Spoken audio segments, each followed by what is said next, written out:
ज्ञानतिमिरान्धस्य ज्ञानाञ्जनशलाकया चक्षुरुन्मिलितं येन तस्मै श्रीगुरवे नमः। श्रीचैतन्यमनोभीष्टं स्थापितं येन भूतले स्वयं रूप कदा मह्यं ददाति शुद्धलान्ति। वन्देऽहं श्रीगुरो शिवपदकमलं श्रीगुरुन् वैष्णवांश्च श्रीरूपं सागरजातं सगणरघुनाथान्वितं तं सजीवं साद्वैतं सावधूतं परिजनसहितं कृष्णचैतन्यदेवं श्रीराधा कृष्णपादा सगणललिता श्रीविशाखान्तांश्च। हे कृष्ण करुणा सिन्धु दीनबन्धु जगत्पते सर्वविकाकान्तरङ्गस्तुते तप्त कांचन गौरांगी राधे वृंदावनेश्वरी विश्वभानुसुते देवी प्रणमामि हरिप्रिये।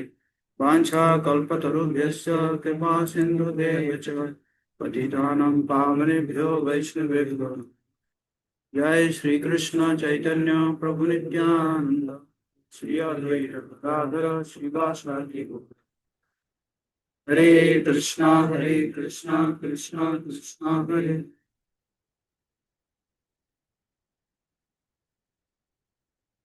कृष्णपादाय कृष्णपृष्ठाय भूतले श्रीमते भक्तिवेदांत स्वामिनिते नामिने।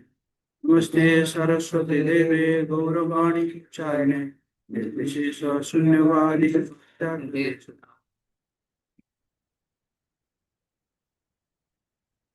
भक्तिवाचालम्बुलंघयते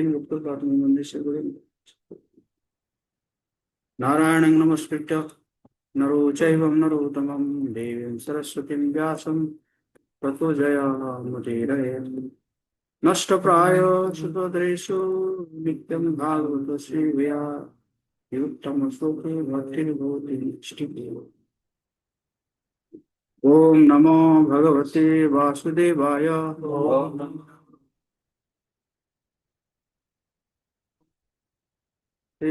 वासुदेवाय। ओम वासुदेवाय। ओम भगवते वासुदेवाय। ओम नमो भगवते वासुदेवाय।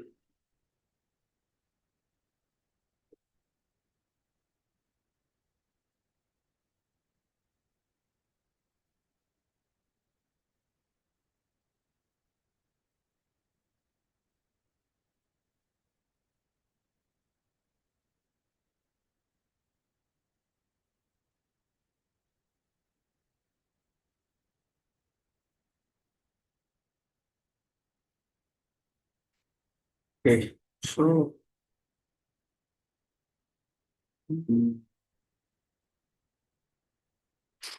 27 नंबर श्लोक ना है। 27 ना 26 हो गया था। चौथा स्कंद 25 अध्याय श्लोक का संख्या है 27। क एतेनुपथायेत एकादश महाभटः एतावा ललनः शुभ्रो कोयम तेहि पुरः सरः। पढ़िए धीरज को पढ़िए। ये कमल नैनी तुम्हारे साथ के 11 बलिष्ठ अंगरक्षक और ये 10 वरिष्ठ सेवक कौन है? इन 10 सेवकों के पीछे पीछे ये स्त्रियां कौन है तथा तुम्हारे आगे आगे चलने वाला यह सर्प कौन है? मन के 10 बलिष्ठ नौकर हैं, 5 कर्मेंद्रियां एवं 5 ज्ञानेंद्रियां। ये 10 मन की अधिष्ठान अधिष्ठान में कार्य करते हैं। मन समेत ये 10 कुल मिलाकर 11 प्रबल अंगरक्षक बनते हैं। इंद्रियों के अधीन सैकड़ों स्त्रियों को यहाँ पर ललना कहा गया है।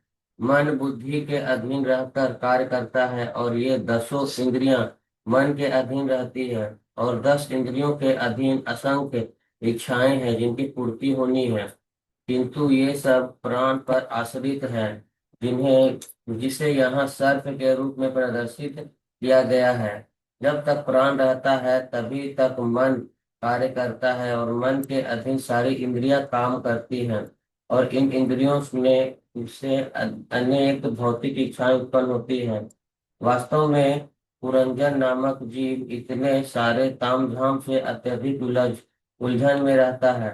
यह सारा तामझाम अनेक प्रकार की चिंताओं को जन्म देता है, किंतु जो व्यक्ति श्री भगवान की शरण में चला जाता है और सारा कार्य उन्हीं पर छोड़ देता है, वह ऐसी सारी चिंताओं से मुक्त हो जाता है। अतः प्रहलाद महाराज क्षणिक भौतिक जीवन को स्वीकार करने वाले व्यक्ति को भगवान की शरण ग्रहण करने और सारी चिंताओं से मुक्त होने के लिए तथा कथित जिम्मेदारियों को छोड़ देने का निर्देश देते हैं।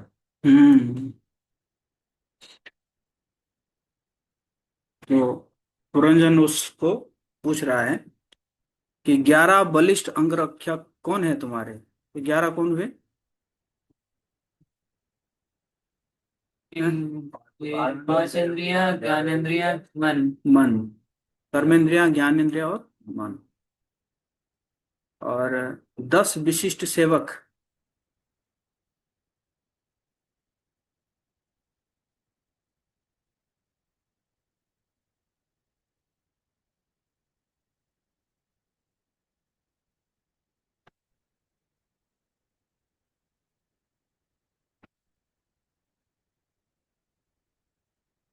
मन बुद्धि के अधीन रहकर कार्य करता है और ये 10 इंद्रियां मन के अधीन रहता है। 10 इंद्रियों के अधीन असंख्य इच्छाएं हैं, है ना, जिनकी पूर्ति होनी है।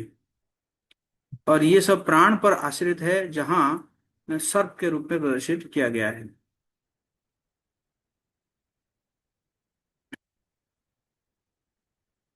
तो जो इच्छाएं हैं ना, जैसा अभी हम डिस्कस कर रहे थे ना कि एक व्यक्ति जो है, उसने बहुत मेहनत किया, लंदन में रहता था। हम्म। बहुत मेहनत किया और अपना परिवार को पूरा इंडिया से शिफ्ट करके लंदन में सेटल करने के लिए प्रयास कर रहा था। इंडिया में है क्या, लेकिन पूरा एकदम प्रयास में सफल रहा और आया और पूरे परिवार को शिफ्ट करके लेके जा रहा बैठ गया फ्लाइट में और पूरा सेटल हो गया। रास्ते में सेटल हो गया। रास्ते में ही सेटल हो गया, 10 मिनट में सेटल हो गया। परमानेंट प्लेन क्रैश हो गया पूरे, हैं, है ये नहीं। तो इसलिए जो है, इस प्रकार की इच्छाएं, है ना,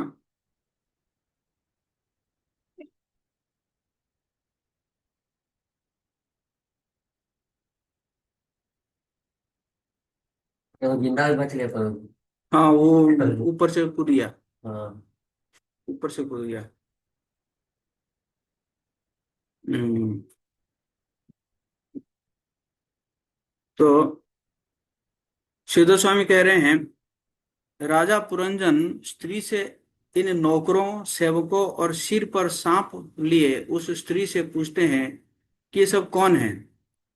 ये श्लोक सौंदर्य, रहस्य और संयोग माधुर्य की स्थिति को दर्शाता है, जहां राजा आकर्षित होकर यह जानना चाहता है कि वो स्त्री कौन है और उसके साथ आने वाले अजीब ये सब सहयोगी कौन है।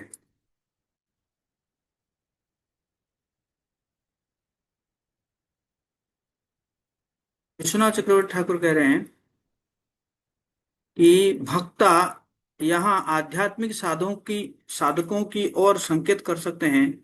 ललना शब्द से अभिप्रेत करुणामयी मोहिनी रूप वाली स्त्री मानस या बुद्धि की प्रतिमूर्ति है। सांप सांकेतिक रूप से संगठन या रक्षा का प्रतीक होता है, जो बुद्धि के जागरण या चेतना के उदय को दर्शाता है। ये श्लोक सूक्ष्म तत्व के राजसी संयोग का द्योतक है, जहां राजा पुरंजन आध्यात्मिक तत्वों की पहचान जानना चाहता है।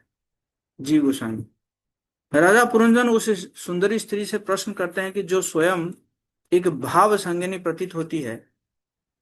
11 भट्ट, मतलब संस्कृति, चित्रकला, भाव साधक और ललनाएं, मधुर मनोहर रूपाएं मिलकर उस वातावरण में राजा के भीतर आकर्षण प्रेरणा की स्थिति उत्पन्न करते हैं। शाम का संदर्भ चेतना या स्रोत हो सकता है जो बुद्धि को वर्तमान ज्ञान प्रवाह की ओर अग्रसर करता है। समग्र रूप से इस श्लोक में राजा की जिज्ञासा है, ये कौन है, ये कौन है जो मेरे भीतर इस आकर्षण या आध्यात्मिक वातावरण का निर्माण कर रहा है। तो दृष्टिकोण जो है श्रीधर स्वामी का क्या है, रूप संयोजन की तत्काल सूरत राजा का जिज्ञासु दृष्टिकोण है। विश्वनाथ चक्रवर्ती ठाकुर का क्या है, प्रतीकात्मक दायरा, मतलब बुद्धि, करुणा, चेतना, दर्शन। और जीव गोस्वामी गूढ़ अर्थ देते हैं कि आकर्षण और चेतना के स्रोत का विवेचन। मतलब पुरंजन जो है ये जानना चाहता है कि आपके साथ ये सब कौन कौन है जिसके लिए मैं क्या हो रहा हूं, मैं आकर्षित हो रहा हूं, है ना, आपके प्रति मैं क्या हो रहा हूं, आकर्षित हो रहा हूं।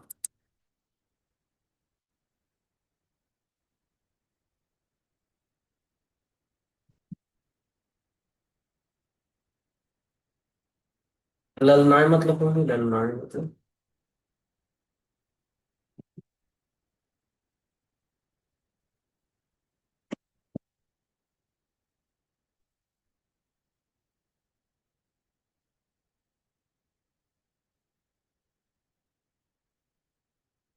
ललनाएं मतलब वही है, स्त्रियां, युवतियां।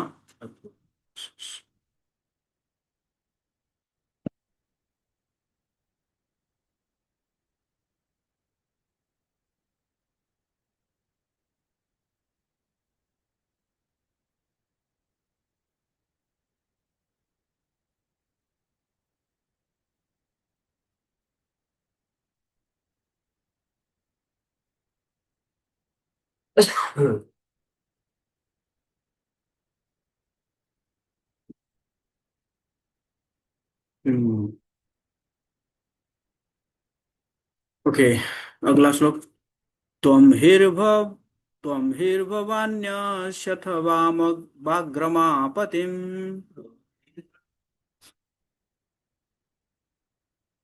विचिन्वति किं मुनिवद्रहो वने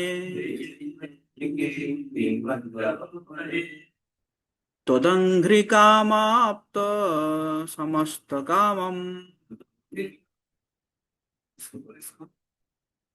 पद्मकोशः पतितः कराग्रात्। क्षमता करो। हे सुंदर बाला, तुम साक्षात लक्ष्मी या भगवान शिव की पत्नी भवानी अथवा ब्रह्मा की पत्नी अर्थात विद्या की देवी सरस्वती के समान हो। यद्यपि तुम अवश्य में वो इसमें से एक हो, किंतु मैं तुम्हें इस वन में अकेले विचरण करती देख रहा हूँ। निसंदेह तुम मुनियों की भांति मौन हो।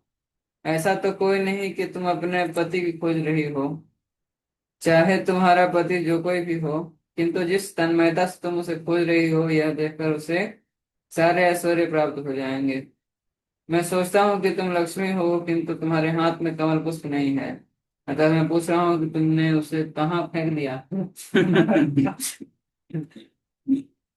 प्रत्येक व्यक्ति सोचता है वह सबसे बुद्धिमान है। कभी वह अपने बुद्धि को शिव की पत्नी उमा की पूजा में लगाता है जिससे सुंदर स्त्री प्राप्त हो। कभी कभी कोई ब्रह्मा के समान विद्वान बनना चाहता है तो अपने बुद्धि बुद्धि विद्या के देवी सरस्वती की पूजा में लगाता है। कभी कभी वह विष्णु के समान ऐश्वर्यशाली बनना चाहता है तो लक्ष्मी की पूजा करता है।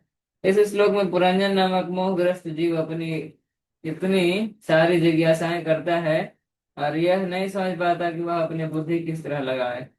बुद्धि का उपयोग भगवान की सेवा के लिए करना चाहिए। जब मनुष्य इस प्रकार अपनी बुद्धि लगाता है तो ऐश्वर्य की देवी स्वतः अनुकूल हो जाती हैं। ऐश्वर्य की देवी लक्ष्मी जी कभी भी अपने पति विष्णु के बिना नहीं रहती, अतः जब कोई विष्णु को पूजता है तो लक्ष्मी जी स्वतः अनुकूल हो जाती हैं।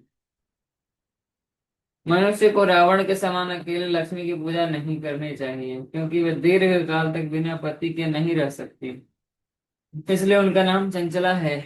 इस श्लोक से स्पष्ट है कि उस तरुणी से बात करने वाला पुरंजन हमारी बुद्धि का प्रतीक है। वह उस तरुणी की लज्जाशीलता की प्रशंसा नहीं करता, वरन उस लज्जा के कारण क्रमशः उसके प्रति और अधिक आकृष्ट हो जाता है। वह वास्तव में उसका पति बनना चाह रहा है, इसलिए वह पूछता है कि वह भावी पति के विषय में सोच रही है या वह विवाहित है। यह भोग इच्छा का उदाहरण है। जो ऐसी इच्छाओं से आकर्षित होता है वही संसार से बांध जाता है, और जो आकर्षित नहीं होता उसे मोक्ष प्राप्त हो जाता अरे है। वो जो आकर्षित नहीं होता मोक्ष प्राप्त होता है। हम्म, राजा राजा पुरंजन। पुरंजन उस तरुणी की सुंदरता प्रशंसा कर रहा था, मानो वह लक्ष्मी हो, किंतु साथ ही वह सतर्क था कि लक्ष्मी का भोग विष्णु के अतिरिक्त अन्य कोई नहीं कर सकता। क्योंकि मुझे संदेह था कि वह तरुणी लक्ष्मी है या नहीं, इसलिए वह पूछता है कि वह कमल क्यों नहीं धारण किए। यह संसार भी लक्ष्मी के समान है, क्योंकि माया विष्णु के निर्देशानुसार कार्य करती है। जैसा कि भगवत गीता का कथन है, माया दक्षिण प्रकृति सूयते सचराचरम। कोई भी जीव इस संसार का भोग नहीं कर सकता है। यदि कोई इसका भोग करना चाहता है तो वह तुरंत रावण, हिरण्यकशिपु या कंस जैसा असुर बन जाता है।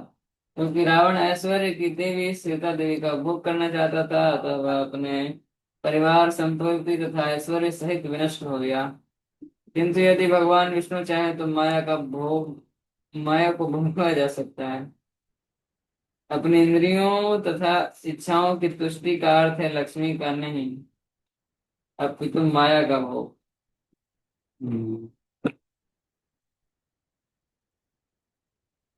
कंफर्म हो रहा है कि लक्ष्मी, कहीं लक्ष्मी तो नहीं है मतलब।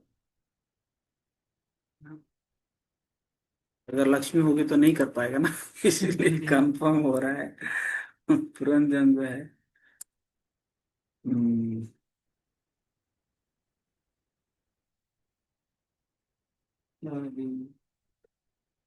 हम्म।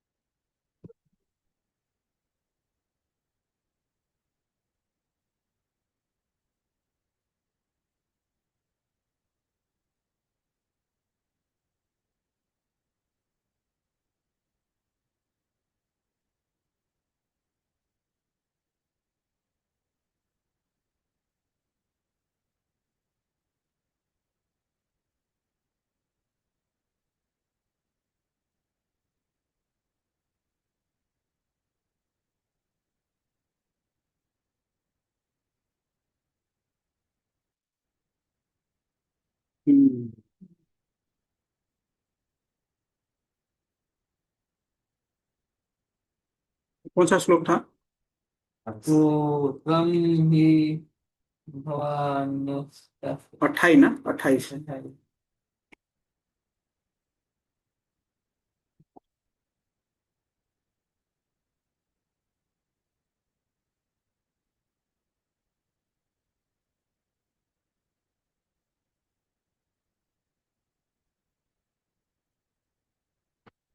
राजा पुरंजन, सीधा स्वामी बताते हैं कि राजा पुरंजन उस सुंदरी स्त्री को देखकर उसे किसी दिव्य देवी,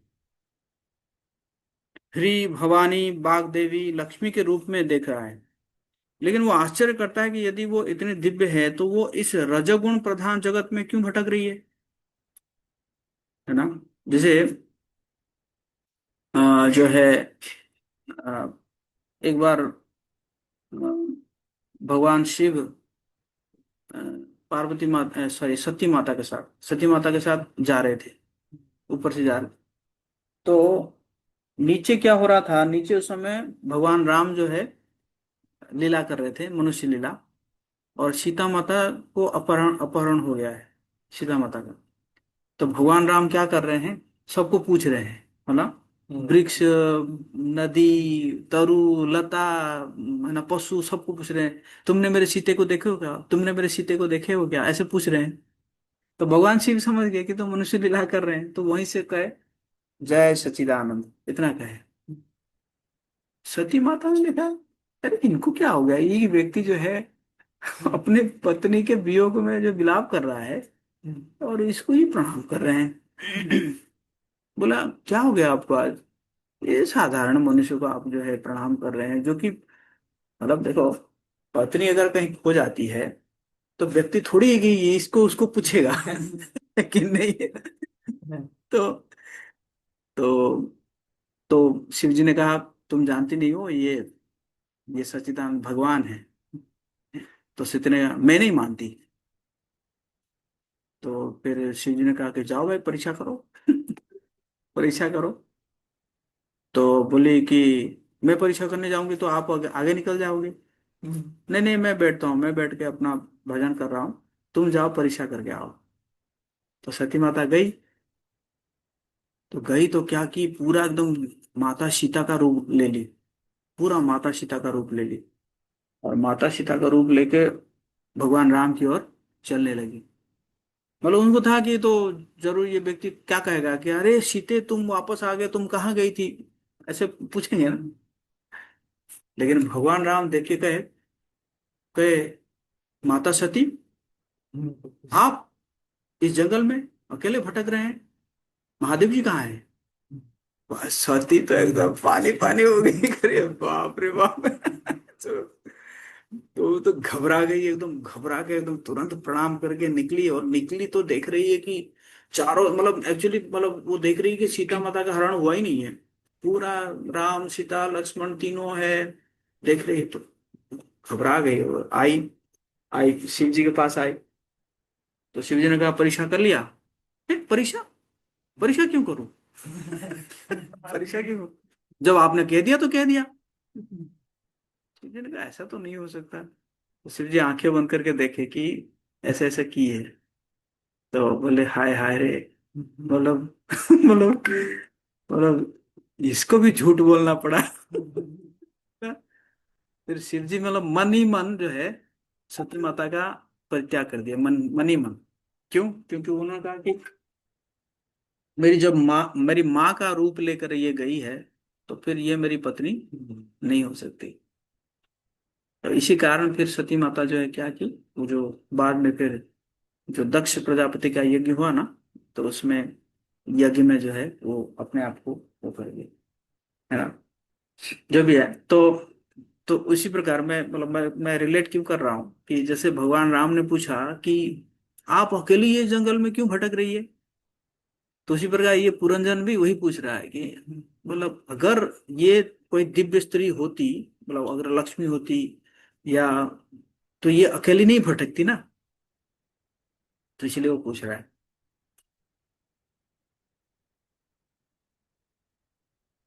राजा यह भी कहता है कि जो भी तुम्हारे चरणों की सेवा करता है वो सभी भौतिक इच्छाओं को पूर्ण कर सकता है। यह संकेत करता है कि वो स्त्री आकर्षण, ऐश्वर्य और भोग की प्रतीक है। कमल पुष्प का गिरना इस बात का संकेत है कि वो अपनी वास्तविक दिव्यता को खो चुकी है। राजा की दृष्टि में यह स्त्री भौतिक मोह और सौंदर्य की मूर्ति है जो दिव्य प्रतीत होती है पर संसार में भटक रही है। विश्वनाथ चक्रवर्ती ठाकुर क्या कह रहे हैं? यह स्त्री बुद्धि या प्रकृति का प्रतीक है। राजा उसे लक्ष्मी समझता है, लेकिन वो लक्ष्मी विष्णु के बिना नहीं रह सकती। इसलिए यह स्पष्ट होता है कि यह वास्तविक लक्ष्मी नहीं है। राजा को भ्रम है कि वो दिव्य है, लेकिन वास्तव में वो माया है। रजोगुण में उलझी हुई। हम्म। पद्म कोशपति था, कमल का गिरना संकेत करता है कि वो देवी अथवा अपनी शुद्ध स्थिति में नहीं है।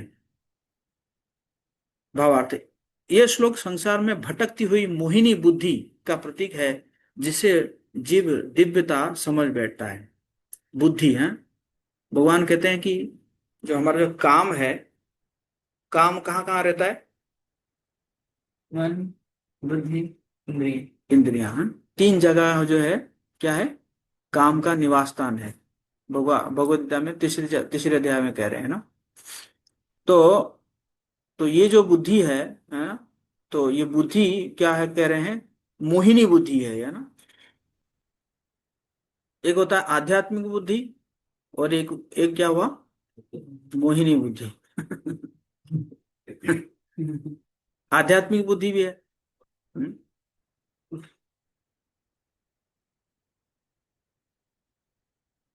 श्रील जीव गोस्वामी बनाओ। श्रील जीव गोस्वामी की टीका।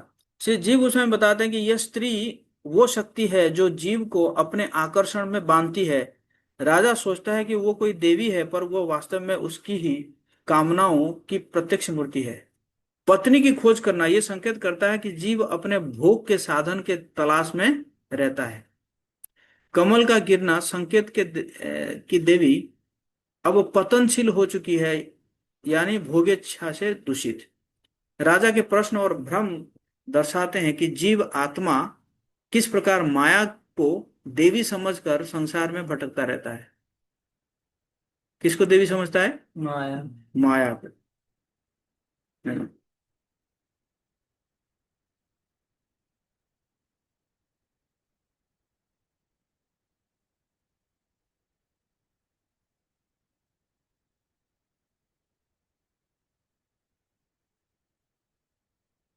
ओके, अगला श्लोक। नासाम्बरोर्वर्ण्यतमा भुवि स्पृक नासाम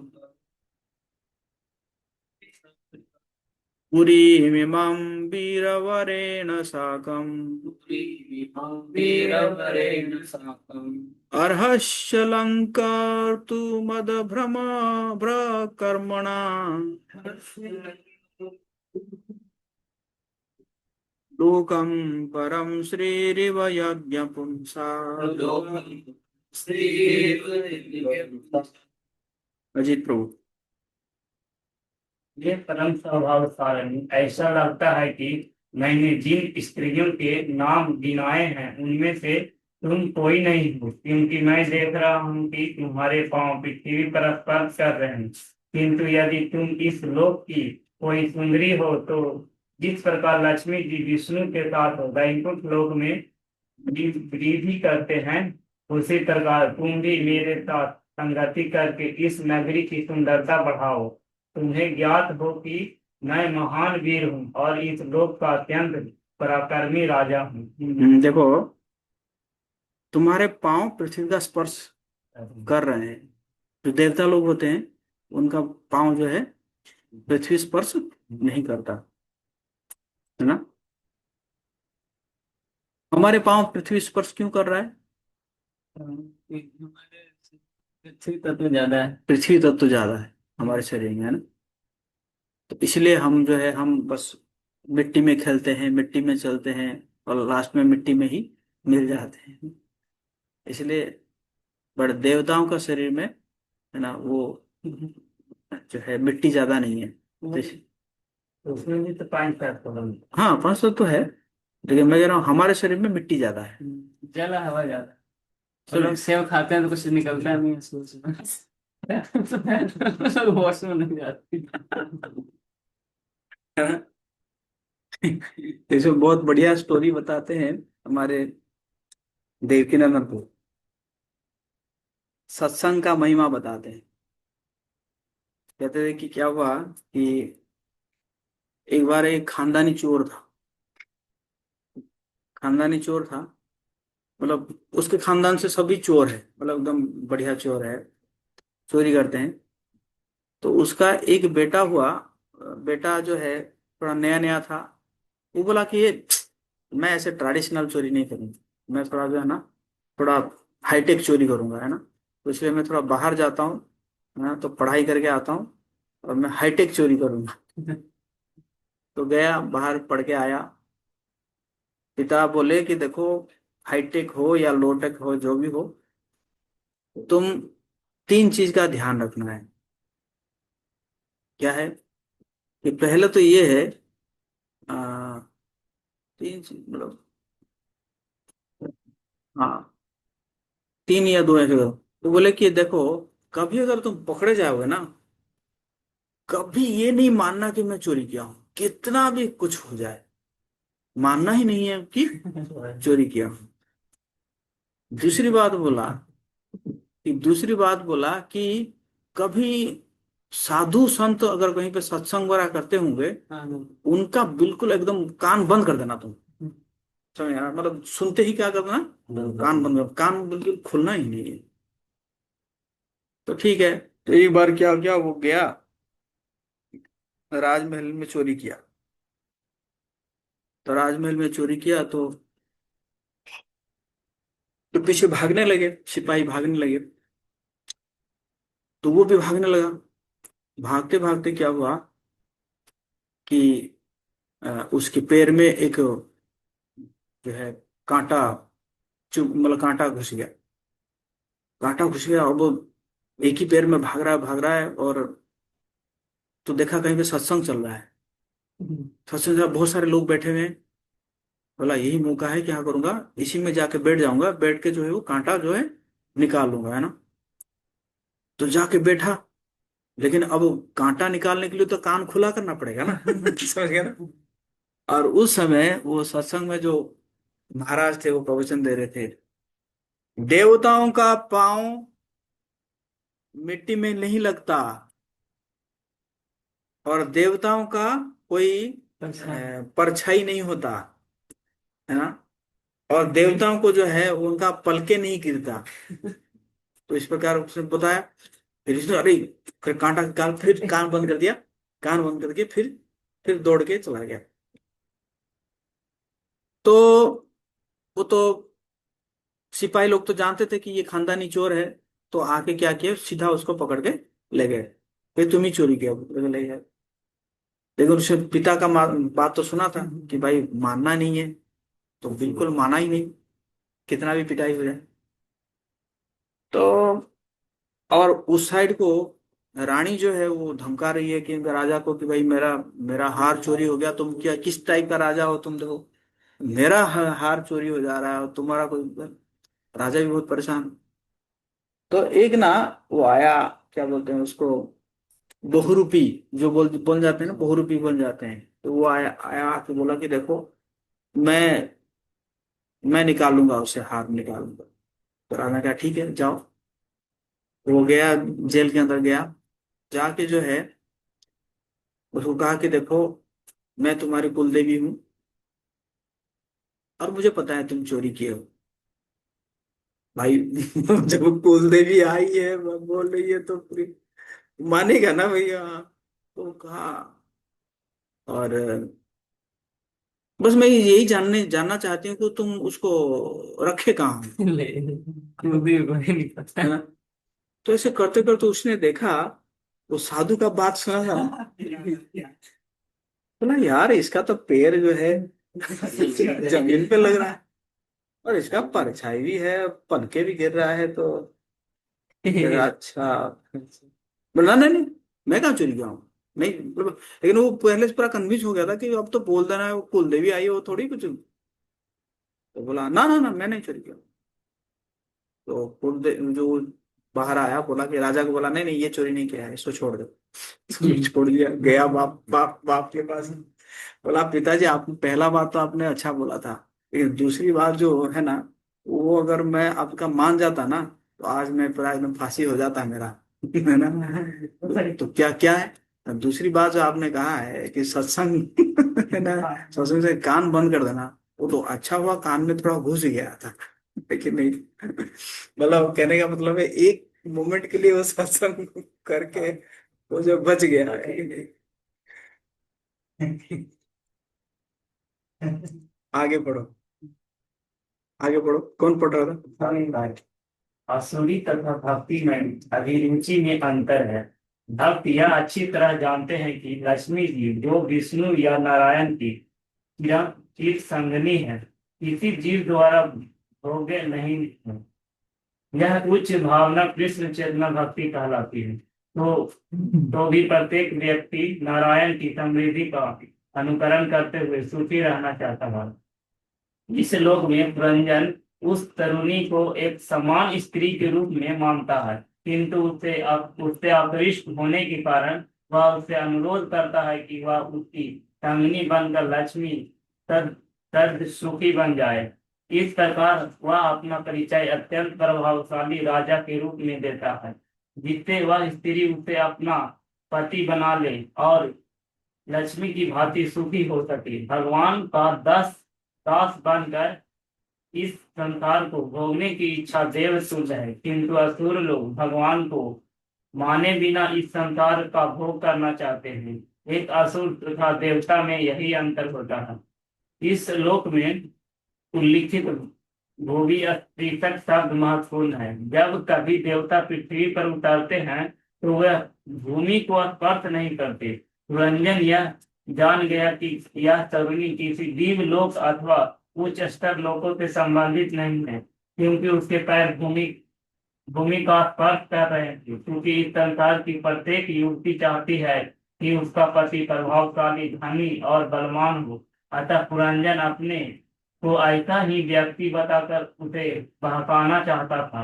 इस भौतिक जगत में चाहे वह नर हो या नारी, प्रत्येक व्यक्ति भोग करना चाहता है। नर स्त्री सुंदर नारी का भोग करना चाहता है, और स्त्री शक्तिशाली ऐश्वर्य पुरुष को भोगना चाहती है। इस प्रकार की भौतिक इच्छाओं से युक्त प्रत्येक जीव पुरुष या भोक्ता कहलाता है। ऊपरी तौर से ऐसा प्रतीत होता है कि स्त्री भोग्य है और पुरुष भोक्ता, किंतु भीतर से प्रत्येक जीव भोक्ता है। इसीलिए इस जगत की प्रत्येक वस्तु माया कहलाती है।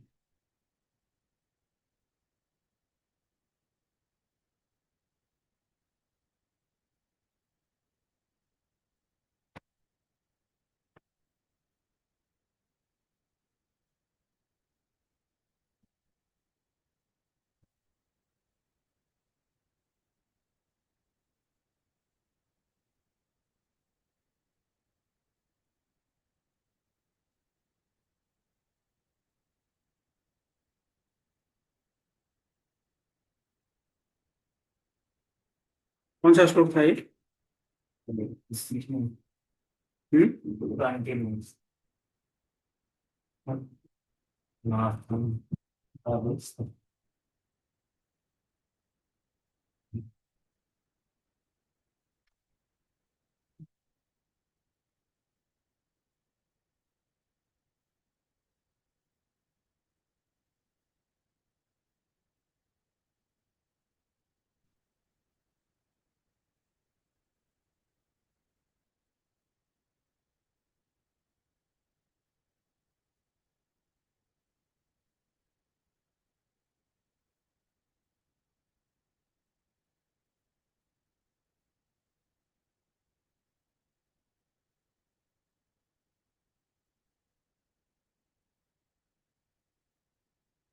श्रीधर स्वामी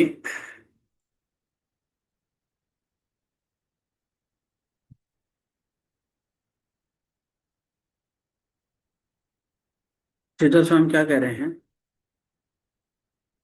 कि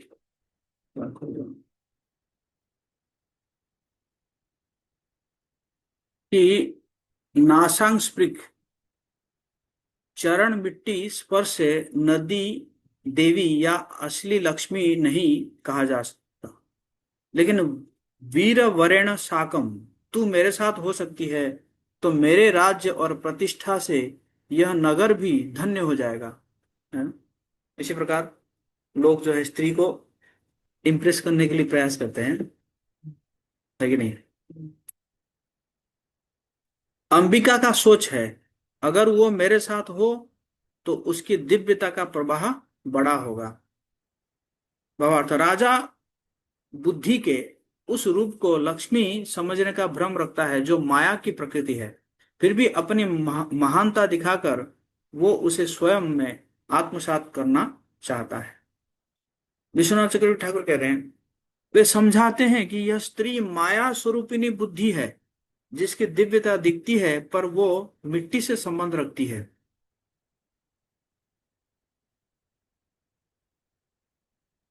लोकम पर श्रीरिव यज्ञ पुंसा, वो माया की शक्ति आत्मा के साथ जुड़कर संसार को स्वर्गबद्ध बना सकती है, किंतु वो केवल भोग प्रवृत्तियों का सजावटी रूप है। राजा यहाँ कह रहे हैं कि मैं अति प्रबल, इससे इंद्र आंखों वाले जीव का अहंकार झलकता है। ये श्लोक जीव की माइक बुद्धि के आकर्षण और अहम प्रसार की शुरुआत का प्रतीक है, जिसमें वो खुद को सर्वोपरि समझ रहा है। श्री जीव गोस्वामी, राजा पुरंजन यहाँ जीवात्मा है और प्रकृति की देवी का आभास देख रहा है। उस स्त्री का मृदु रूप जीव को आकर्षित कर रहा है। राजा कहते हैं कि मैं बड़ा वीर हूं। यह आत्मा की माया विषयक संज्ञा और अहंकार का स्वरूप है। यदि वो बुद्धि उसके साथ जुड़ जाए तो लोक विभूति की प्राप्ति संभव है, परंतु यह दिव्यता केवल माया विहार है।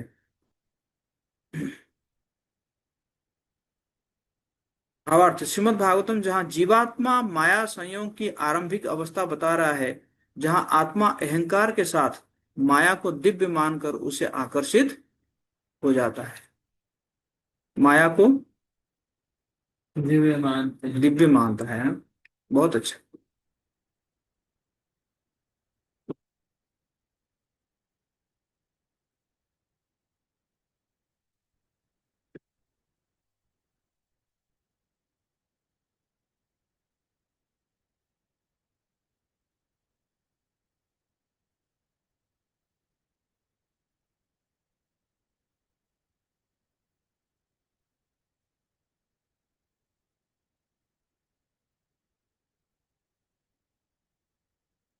यदेशमपांग विखंडितेन्द्रियम्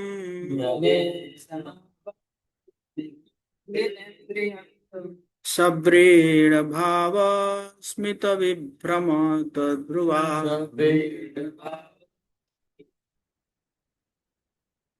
त्वयोपसृष्टो भगवान् मनोभवः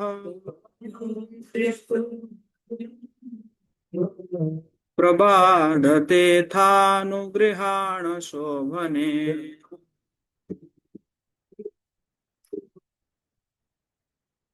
को जोर से। सचमुच तुम्हारे चितवन में आज मेरा मन तो उनको अत्यंत विचलित कर दी हूँ। तुम्हारी मुस्कान लज्जायुक्त होकर भी अत्यंत समयुक्त होने के कारण मेरे अंतर में परम शक्तिशाली काम व्यक्त जागृत कर रही।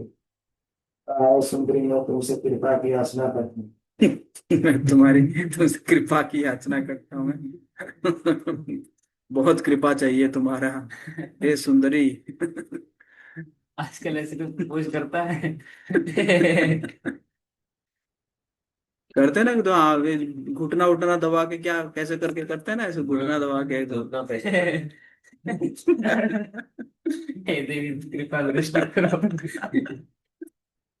कृपा करो जरा, कृपा कटाक्ष। यही बार करुणा करो। हाँ। प्रत्येक व्यक्ति के भीतर काम इच्छा होती है और जो भी सुंदर भाव की गति से विचलित होता है, भीतर से कामदेव अपना बाण हृदय पर चला आता है। इस प्रकार जो ही मनुष्य किसी सुंदरी की भावों की गति से विचलित हो जाता है तो भीतर से कामदेव अपना बाण, पुष्प बाण है, कामदेव जी का कौन सा बाण है? पुष्प बाण चला दिए।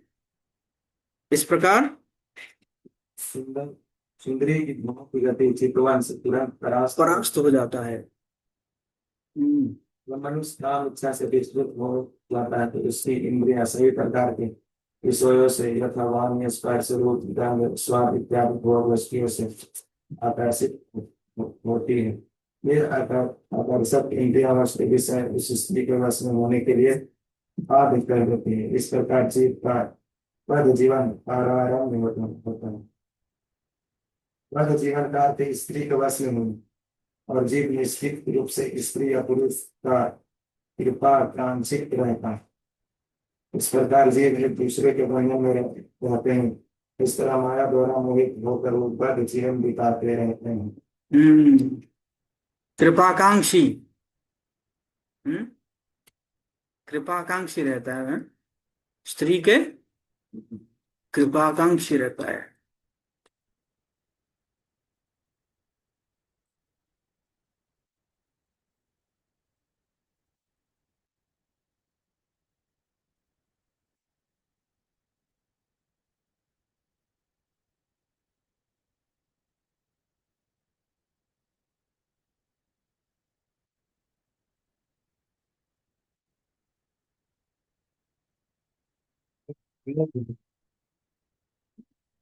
कामदेव है ना, कामदेव एक देवता है ना, तो उनका काम है ये बाण मारना। समझ गए ना? एक बार शिव जी को ही मार दिए थे तो शिव जी ने जला दिए, भुस ऐसे तीसरे नेत्र नेत्र खोले और जल गया। एक बार आए थे भगवान जी को मोहित करने के लिए, भगवान जी को, नहीं नहीं, कृष्ण को आए थे, लेकिन क्या भगवान जी को खुद देख के खुद ही मोहित हो गए। इसलिए कहते हैं मदन मोहन। मदन मोहन क्यों कहते हैं? मदन मतलब कौन? काम, है ना। कामदेव को भी क्या कर दिए? मोहित कर दिए भगवान। ये कौन 30 नंबर श्लोक था ना?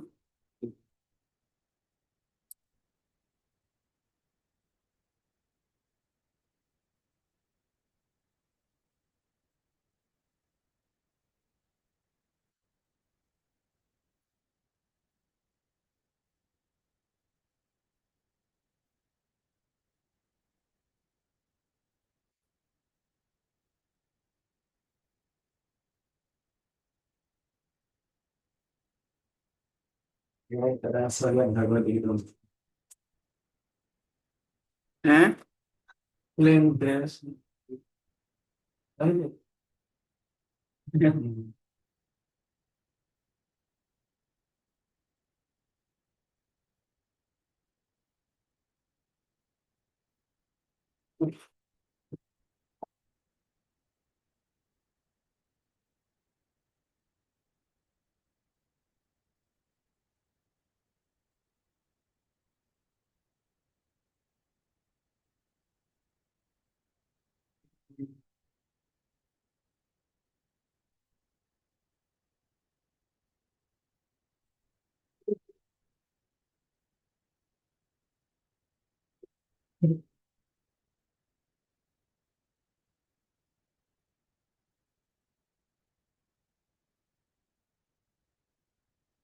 ओके, आगे चलते हैं।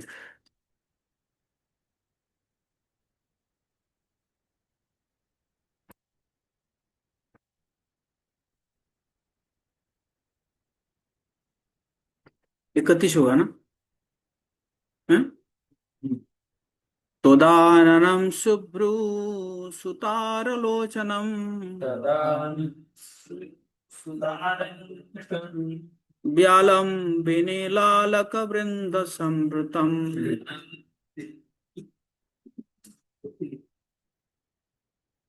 तया वल्गुवाचकम्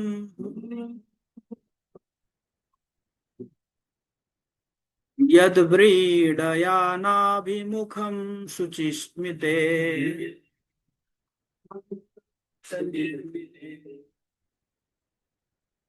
हे सुंदर सुंदर तथा आकर्षित तो सुंदर अत्यंत सुंदर, जिस पर नीले केश बिखरे हुए, साथ ही तुम्हारे मुख से मधुर ध्वनि निकल रही, फिर भी तुम लज्जा से इतनी आवृत हो कि मेरी ओर देख नहीं पा रही।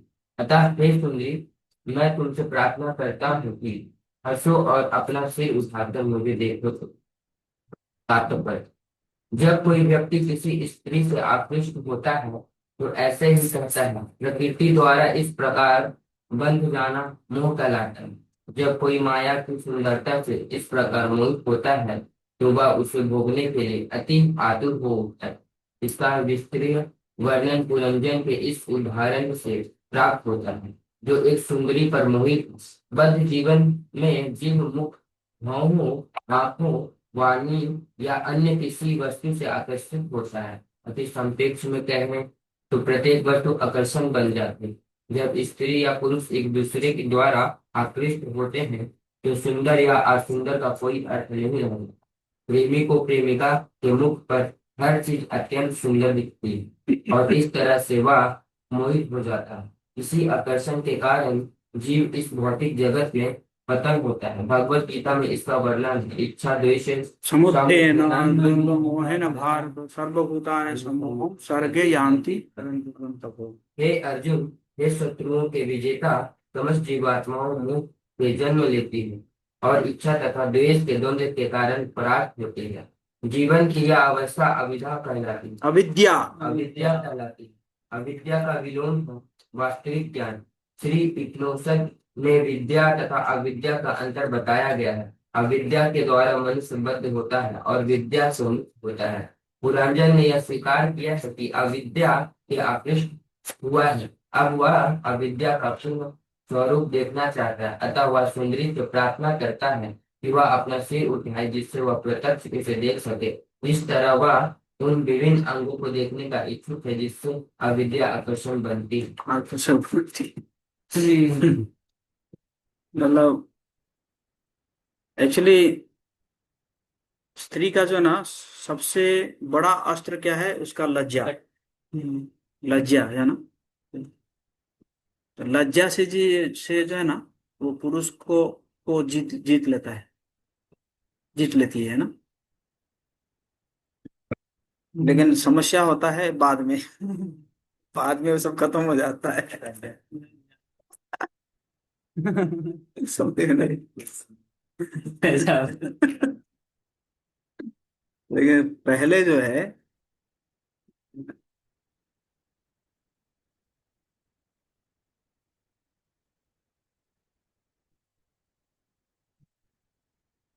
इसलिए कहीं पे बताया गया है कि अगर आपको एक दिन का सुख चाहिए, एक दिन का सुख चाहिए तो आप जो है सी बीच में जाइए। और अगर आपको क्या तो था, एक महीने का सुख चाहिए तो शादी कर लीजिए कितना, एक महीना बस समझ गए ना। उसके बाद सब अपना अपना स्वरूप प्रकट करेंगे। पहले क्या हुआ था ना, पहले तो मतलब कुछ जानते नहीं ना, ये उसका स्वभाव को जानता है ना, वो इसके स्वभाव को जानती है, तो पहले तो कुछ नहीं नहीं। लेकिन रहने के बाद, एक महीना रहने के बाद फिर अपना अपना निकलता है अपना अपना स्वरूप निकलता है एक महीने के भजन में स्वरूप प्रकट हो जाता है। समझ गए ना। फिर नित्य लीला।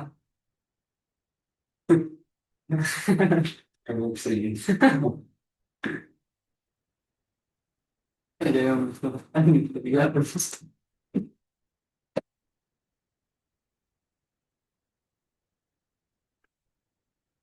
शिला विश्वनाथ चक्रवर्ती ठाकुर के अनुसार यह श्लोक पुरंजन के माया के प्रति आकर्षण और मोह को दर्शाता है। वो माया के रूप में व्यक्त हुई स्त्री के रूप, आंखों और केशों के प्रति आकर्षित होते हैं, उनसे अपना रूप दिखाने का अनुरोध करते हैं।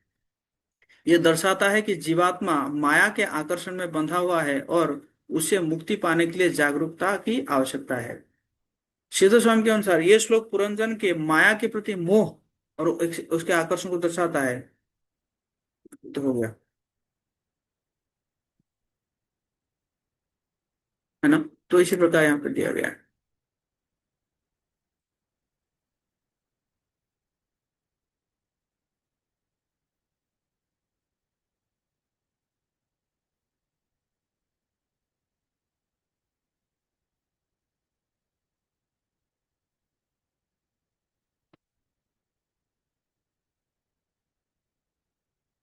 प्रेमिका प्रेमी को प्रेमिका के मुंह पर हर चीज अत्यंत सुंदर दिखती है और इस तरह से वो मोहित हो जाता है ना।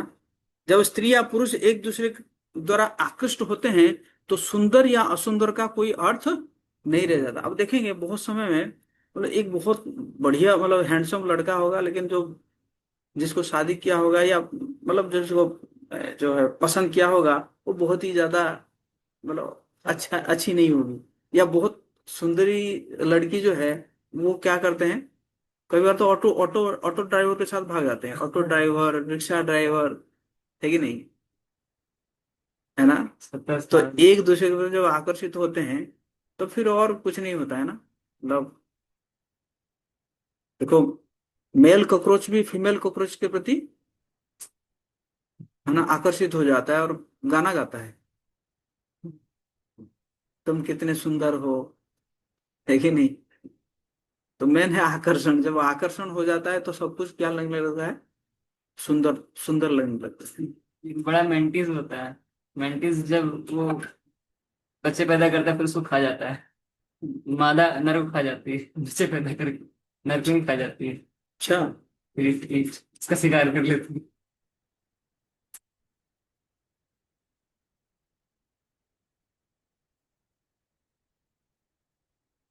ओके।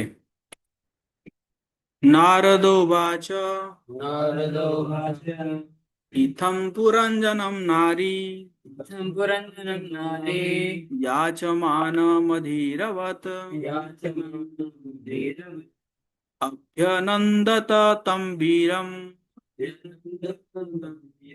हसन्ति वीरमोहिता। कोई नहीं पढ़ा, अभय प्रभु नहीं पढ़े ना? पढ़ो।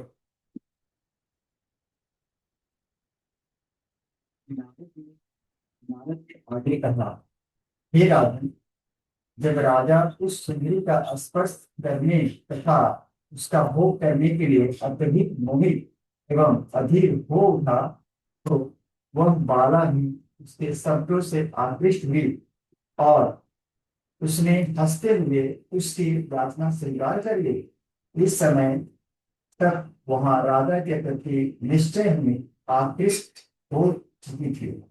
तात्पर्य, इस घटना से हम यह समझ सकते हैं कि जब मनुष्य आक्रांत हो जाता है और स्त्री से प्रणय याचना करने लगता है, तो स्त्री भी पुरुष के प्रति आकृष्ट हो जाती है। भागवत में इस प्रकार क्रिया को पूर्णतः स्त्रियां मिथुनी भाव भाव वेतम कहा गया है। यह आकर्षण विषयी जीवन के स्तर पर उत्पन्न होता है। इस प्रकार कामकामना भौतिक बंधन का आदान स्तर है। अतः यह बद्ध जीवन अर्थात भौतिक संभोग का आदान स्तर ही आध्यात्मिक जीवन की विस्मृति का कारण है। इस प्रकार से जीव की मूल कृष्ण चेतना दब जाती है और फिर भौतिक चेतना बढ़ जाती है। इस प्रकार से मनुष्य पंडित में बन जाता है। हाँ, भौतिक संभोग का आगम स्थल ही आध्यात्मिक जीवन की विस्मृति का कारण है। तो इसी प्रकार क्या होगा, जो कृष्ण चेतना जो है वो दब जाएगा। तो बेसिकली ये तो सब हमारे ऑलरेडी हमारे संस्कार में है। अभी तो कम से कम जो है हम उसको भुलाने की प्रयास कर रहे हैं ना, वो धीरे धीरे धीरे धीरे मिटा रहे हैं ना। बट और ना लाए और संस्कार को ना बढ़ाए, और बढ़ाएंगे तो फिर और मेहनत करना पड़ेगा ना, है कि नहीं? क्योंकि आप देखो, अ, जो भी हमने शरीर लिया है, हाँ? कोई भी शरीर लिया है, तो उसमें ये काम हम करके आए हैं। समझ रहे हैं ना?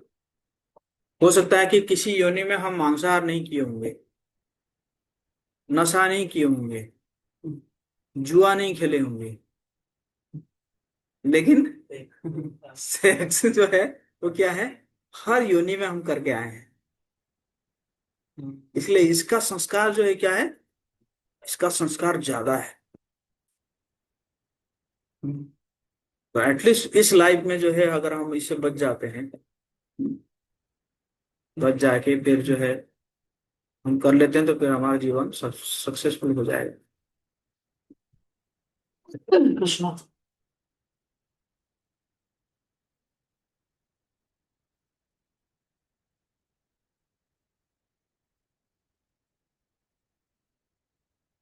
अरे वो चार्जर है ना, चार्जर।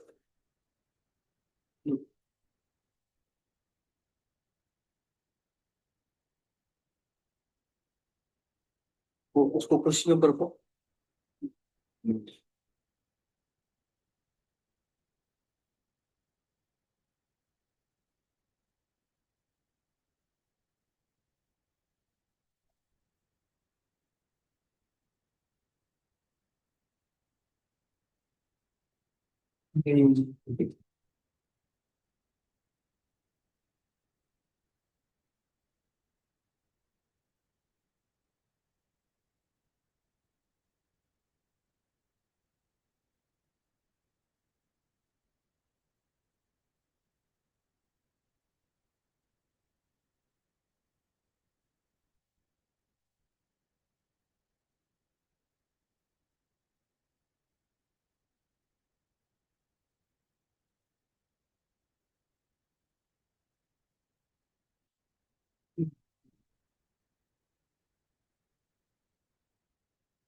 फिर अगला श्लोक है, न विदाम वयम न विदाम वयम् सम्यक् कर्तारं पुरुषर्षभ आत्मनश्च परस्यापि गोत्रम नाम च यत्कृतम्। धीरे सुनो। उस युवती ने कहा, हे मनुष्य श्रेष्ठ, मैं नहीं जानती कि मुझे किसने उत्पन्न किया है। मैं तुम्हें यह ठीक ठीक नहीं बता सकती, न ही मैं अपने या दूसरे के गोत्र के नामों को जानती हूँ। जीव अपनी उत्पत्ति को नहीं जानता। वह यह नहीं जानता कि इस जगत की रचना क्यों हुई, दूसरे लोग इस जगत में क्यों काम कर रहे हैं और इस जगत का चरम स्रोत क्या है। कोई भी इन प्रश्नों के उत्तर नहीं जानता। यही अज्ञान या अविद्या है। जीवन की उत्पत्ति के विषय में खोज करने का विख्यात विज्ञानी रासायनिक संगठनों की कोशिकाओं के समुच्चय को पाए हैं, किंतु वास्तव में इस जगत में जीव के मूल स्रोत को कोई नहीं जानता। ब्रह्म जिज्ञासा पद का प्रयोग इस जगत में अपने अस्तित्व के मूल स्रोत को जानने की उत्सुकता को सूचित करने के लिए किया जाता है। कोई दार्शनिक, विज्ञान या राजनीतिक ठीक ठीक नहीं जानता कि हम कहाँ से आए, हम अपने अस्तित्व के लिए क्यों विकट संघर्ष कर रहे हैं और फिर हम कहाँ जाएंगे। सामान्यतः लोगों का यह मत है कि हम सब यहाँ संयोगवश आए हैं और जब हमारे ये शरीर नष्ट हो जाएंगे तो हमारे सारे नाटकीय कार्यकलाप बंद हो जाएंगे और हम शून्य हो जाएंगे। ऐसे विज्ञानी तथा विचारक निर्विशेषवादी एवं शून्यवादी हैं। इस श्लोक में सुंदरी जीव की वास्तविक स्थिति बता रही है। वह पुरंजन को अपने पिता का नाम नहीं बता सकती, क्योंकि उसे यह ज्ञात नहीं है कि वह कहाँ से आई है और न वह यह जानती है कि वह उस स्थान में क्यों आई है। वह साफ साफ कह देती है कि इन सब बातों के विषय में वह अनजान है।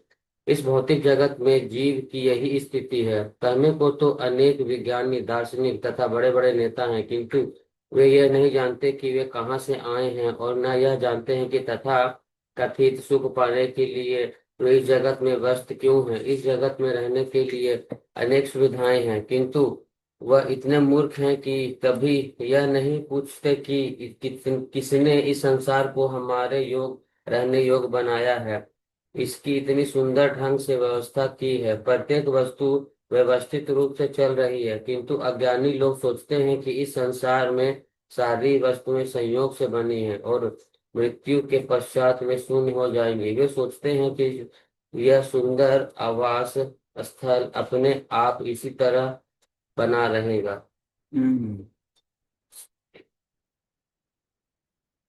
लोग बहुत ज्ञानी हैं लेकिन ये नहीं जानते हैं कि कहाँ से आए हैं, है ना। एक बार वृंदावन में कुछ वेदांतिस्ट आए थे प्रभुपाद से मिलने मिलने आए तो प्रभुपाद जी ने पूछा कि आप सब वेदांतिस्ट है, आप सब वेद पढ़े हैं, ये बताइए कि परम भगवान कौन है। बोले वही तो तय कर पाना मुश्किल है। वो वेदांति से बोले। तो प्रभुपाद जी क्या किए कि छोटी सी बच्ची थी सरस्वती, उसको बुलाया, सरस्वती कम हियर। सरस्वती आई तो बोली, प्रभुपाद जी पूछे, who is the supreme personality of Godhead. बोले Krishna is the supreme personality of Godhead. Prabhupada ji बोले, she is more Vedantist than you. नहीं, मतलब वेद का सार उसको पता है लेकिन आप लोगों को वेद का सार नहीं पता है ना। तो वही प्रभुपाद जी कह रहे हैं कि बहुत सारे लोग ये जानते भी नहीं है कि कहाँ से आए हैं, बहुत ज्ञानी है ना, तो कहाँ से आए हैं, क्या उनका उत्पत्ति है। वही है इसमें भी। तो पुरंजन जब उस स्त्री को पूछ रहा है तो पुरंजन का भी क्या है, इसी प्रकार होता है।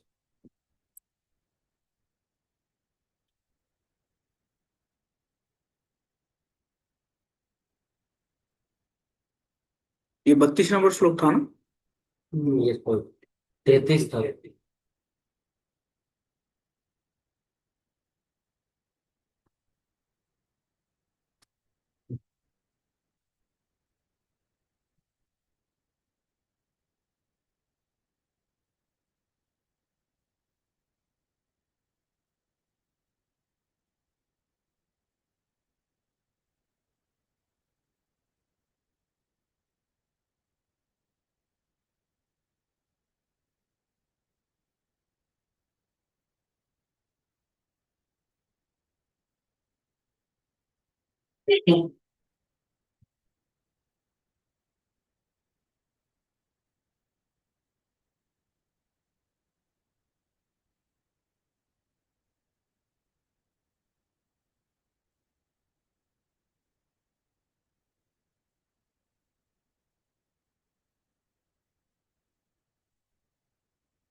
ये सही वर्ष दे नहीं पाता है, ये चार्ट जीपीटी जो है ढूंढ नहीं पाता सही से।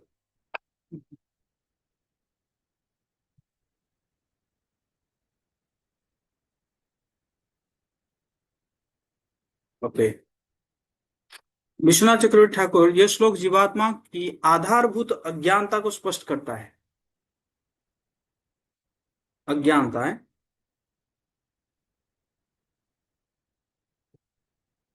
जीव नहीं जानता कि उसका मूल कौन है, आत्मा का स्वभाव क्या है, और अन्य जीवों की उत्पत्ति का रहस्य भी उसके ज्ञान से परे है। यह स्थिति ब्रह्म जिज्ञासा, आत्मिक मूल और परमात्मा के प्रति वैज्ञानिक जिज्ञासा की प्रेरणा उत्पन्न करती है। श्रीधर स्वामी इसे आत्मा की स्वाभाविक अनभिज्ञता की स्थिति मानते हैं। वो संसार में उपस्थित है लेकिन स्वयं के विषय में कुछ भी निश्चित नहीं जानता। यह श्लोक उसको आत्म चेतना की ओर लाने वाला सबसे पहला चरण है कि मैं कौन हूं, मेरी पहचान क्या है। जी गोस्वामी बताते हैं कि आत्मा का इस अज्ञान को स्वीकारना ही मुक्ति संकल्प की पहली सीढ़ी है। वैसे सनातन गोस्वामी देखो कितने पंडित थे और कितने उच्च कोटि के भक्त थे। उन्होंने जब चैतन्य महाप्रभु से पहली बार मिले, जो काशी बनारस में, तो वो पहला प्रश्न यही पूछे, आमी क्या, के आमी, मैं कौन हूँ और इस संसार में मैं क्यों आया हूँ। उन्होंने पूछे पहले क्वेश्चन है ना। जब आत्मा स्वीकार कर लेती है कि उसके विषय में वो अनजान है, रचयिता कौन है, परम धाम की प्राप्ति कैसे हो सकती है, इस जीवन का उद्देश्य क्या है, तब मोक्ष की ओर उसका जागृत निर्णायक कदम स्वाभाविक रूप से उठता है। ये श्लोक जीव के अशक्ततम और सबसे महत्वपूर्ण आध्यात्मिक बिंदु, जहां आत्मा स्वयं के विषय में अज्ञानी है, को रेखांकित करता है, और यह अज्ञान ही मोक्ष संकल्प की उत्पत्ति के आधार है। ओके, हरे कृष्णा कृष्णा कृष्णा हरे हरे राम राम राम। जगत विश्व प्रभुपाद की जय।